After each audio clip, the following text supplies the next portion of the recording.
So, as I said, the way we're going to do this workshop is you are the experts on the areas where you live.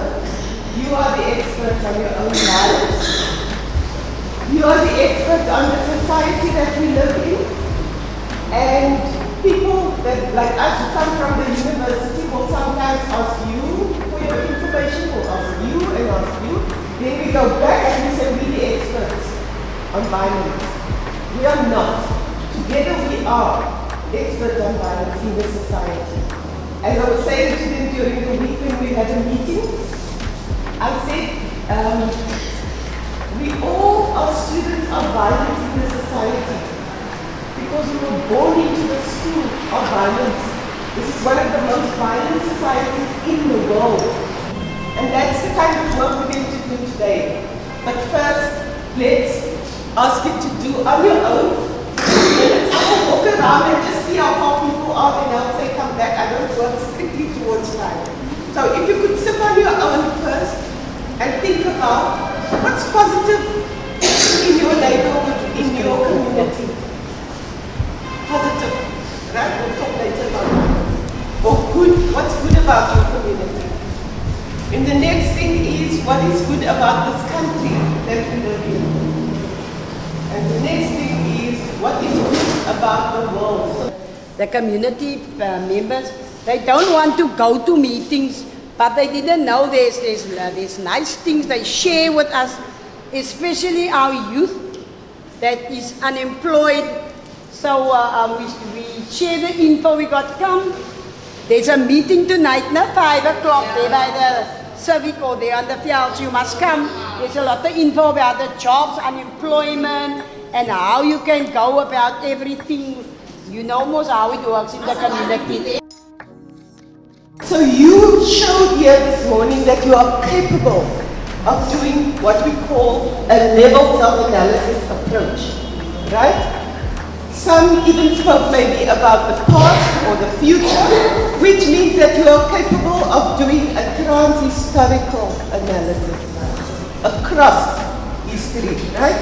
And then there were mentions of different things to do with gender, to do with violence, to do with peace, to do with care, the ethic of care, to do with love. That was all the content that you spoke about, and these are all feminist concerns, right? So I'm now beginning to bring you into the politics of violence, the political organization of violence, and that it is from every level. It involves every single level, including those international organizations, right? Right? People are so frustrated. They commit counter-violence against this invisible force that many of us are in denial of, or make as if we don't see, right? Or it's not that we make as if we don't see, we are trained not to see. We can come sit in a class and someone can stand up and tell us something and we can leave and we think we are educated and we know things. But if we have not gone through that entire thinking and that process ourselves, we will not know what is being missed out. And this, unfortunately, applies to the most radical amongst us, to the most depoliticized or unpolitical amongst us, right? That if we do not learn to see what processes are happening beneath the surface, then we miss out. Then we just look at Iqbal or Hamachi or Peter and say, hy's 'n tikkop. Hy is onbeskoft. Hy het niks respek vir sy ma nie. Or violent. Hy moet hom in 'n reformatory to steer. That is what's happening now. We individualize our global violence onto individual people because those are the people who are frustrated, they don't have jobs, or they could maybe not learn so fast at school because they have other skills that the teacher did not bring out. They then leave school, they become frustrated, and I'm talking here now about people that I went to school with in Hendrick. Those who came with a green snot running, you don't know what happened at home, neglect possibly. That's the one that the teacher claps around and puts out of the class. Then he doesn't come to school, lunchtime he stands at the fence, hang on die fence met snot wat loop. talking to us inside the school, right? That is a human being like you and me who was just not understood and brought in, right? Liberated in terms of their mind about how do you learn. And instead of saying, "Hoekom is jy so te mekaar?" is to ask the question, what happened to you? And they not only stop at the community level, but to go right up to ask, was there justice from the international community towards us, towards other people, colonized, oppressed, and enslaved people around the world? Why is it on the women of each country all the time to bring all these things to light, to raise those kids and wonder, hoekom is die kind so te mekaar en so on? So we'll get to all of that about even the trauma that was passed down to us intergenerationally and never healed, never stopped. So people act out as a result of that too. So it's the past, and then there's the present violence and the inequality in unemployment, no job, no dignity. How do you think that person is going to turn out? Should it turn out like you, resilient, resistant? Or people go the other way and become violent? Right. So now we have to ask the question. And then I'm going to take you also to the criminal law definition of violence. The criminal law definition of violence says that it is a person who commits violence and therefore must be arrested and prosecuted and taken to the courts. They never ask, how did this person get into that position? What is the state doing? What kind of economic and social and political activities or arrangements are there in this country that causes Peter and 10,000 other people like Peter to be in a similar position? In South Africa, unequal society. In Brazil, unequal society. In New Zealand, amongst the Maori.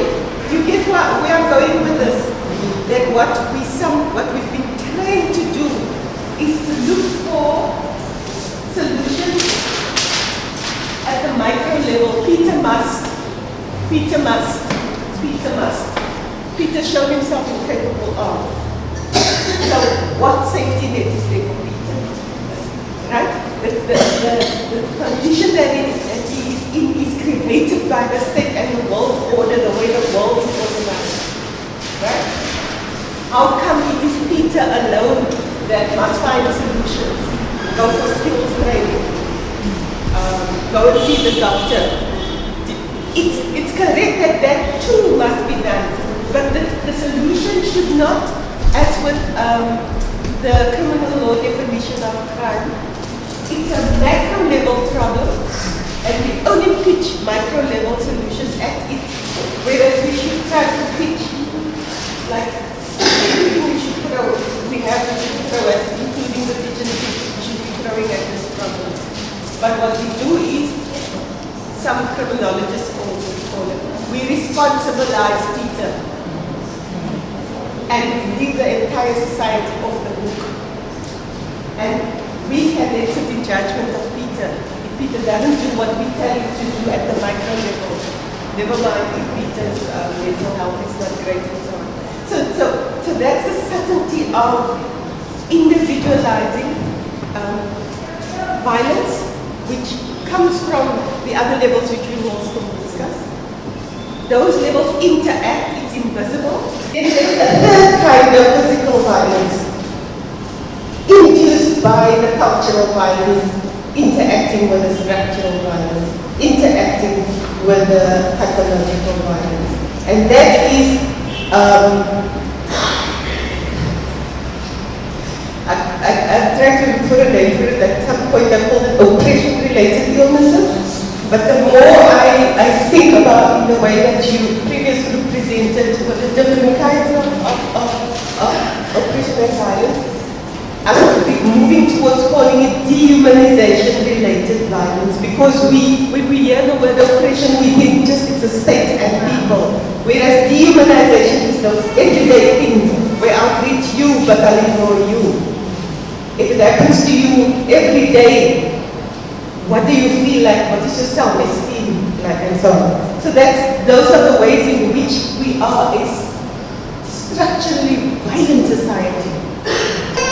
Just to think, you know, we don't even have, it's like knowing where the library is. You just walk to the library and go read. This is all this thing attempts to do, it's a map. Is to say, look at this, look at that, look at that, look at that. And what we don't have in here is because I don't feel I'm expertise in it, but I'm aware that it should come in. It's spiritual violence. Right? But that is something we need to do when we mature in, as a society we need to mature. All of us need to even take this because it's from the ground up. It's not as if we conjure these things into existence. It comes from the stories. So there's a psychological component, there's a structural component, there's all these components.